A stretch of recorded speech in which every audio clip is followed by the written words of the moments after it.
Hi friends, Madurai Pasumalai Mannar college கிட்ட Tata just car பிரேட்னு சொல்லி customer கால் பண்ணாங்க.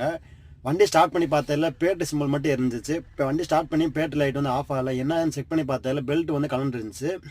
பெல்ட் கலண்டுக்கு என்ன ரீசன் செக் பண்ணி பார்த்ததில் வாட்டர் பம்ப் உள்ள ஒரு பேரிங் உடஞ்சி வந்து பெல்ட் கலண்டுருச்சு. இது வந்து நம்ம வந்து அட்ஜஸ்ட்மெண்ட் பெல்ட் தான் வரும், டைட் பண்ணுற டைப் வராது. அதனால வாட்டர் பம்ப் லூஸ் ஆனதுனால பெல்ட் கலண்டு விழுந்துருச்சு.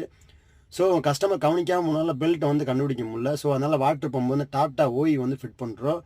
லோக்கல் மேக் ஃபிட் பண்ணிங்கன்னா வேகமாகவே தாங்காது, கிட்டத்தட்ட ஒரு 50 கிலோமீட்டர் தான் விடும். ஓய் ஃபிட் பண்ணிங்கன்னா கண்டிப்பாக வந்து 1,00,000 கிலோமீட்டர் தாரா 1,00,000 அதுக்கு மேலே கூட தாராளமாக விடும். செக் பண்ணி பார்த்துட்டு பெல்ட் ஃபிட் பண்ணிவிட்டு வண்டி ஸ்டார்ட் பண்ணி பார்த்தோம். ஒரே கிட்டில் ஸ்டார்ட் ஆகிடுச்சு. ஸ்டார்ட் பண்ண உடனே வந்து பேட்டல் ஆஃப் ஆயிடுச்சு. அதே மாதிரி டெம்பரேச்சர் ஏறன்னு செக் பண்ணி பார்த்துட்டு கஸ்டமருக்கு கொடுத்தேன். டெம்பரேச்சர் ஏறி ஃபேன் ஓடிடுச்சு.